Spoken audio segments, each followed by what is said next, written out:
हृदय उपचारातील तांदळाच्या दाना एवढा पेसमेकर, नवीन क्रांतिकारी शोध। त्यामुळे हृदयविकार असणाऱ्यांना नवसंजीवनी देणारी ही बातमी ठरणार आहे। जय भारत जय संविधान। मी प्रवीण कुमार काकडे व आपण बघत आहात लोकप्रश्न न्यूज महाराष्ट्र। तांदळा एवढा पेसमेकर हृदयरोग रुग्णासाठी ठरणार वरदान। हृदयरोग असणाऱ्यांना नवसंजीवनी देणारी ही बातमी ठरणार आहे। नॉर्थ वेस्टर्न युनिव्हर्सिटीच्या शास्त्रज्ञांनी एक क्रांतिकारी शोध लावलाय। तांदळा एवढ्या पेसमेकरचा हा शोध आहे। या पेसमेकरचं सर्वात मोठं वैशिष्ट्य म्हणजे त्याची जैव विघटनशील रचना।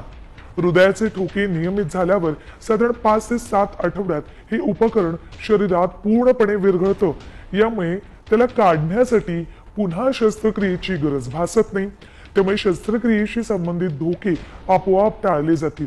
हा शोध विशेषतः जन्मजात हृदयविकार असलेल्या नवजात बालकांसाठी आणि हृदय शस्त्रक्रिया झालेल्या प्रौढ रुग्णांसाठी वरदान ठरू शकतो। या क्रांतिकारी शोधामुळे रुग्णांचे उपचार अधिक सुरक्षित आणि सुलभ होणार आहेत। तांदळाच्या दाण्या एवढा हा पेसमेकर कसं काम करतो बघूया आपण।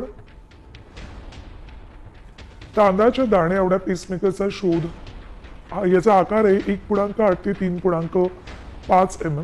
अत्यंत छोटा पूर्णपणे विरघळणारा पेसमेकर शास्त्रज्ञांकडून विकसित करण्यात आलाय।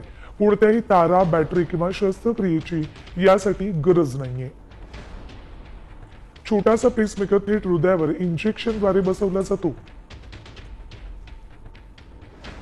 हृदयाचे ठोके नियमित झाल्यावर उपकरण शरीरात पूर्णपणे विरघळतं।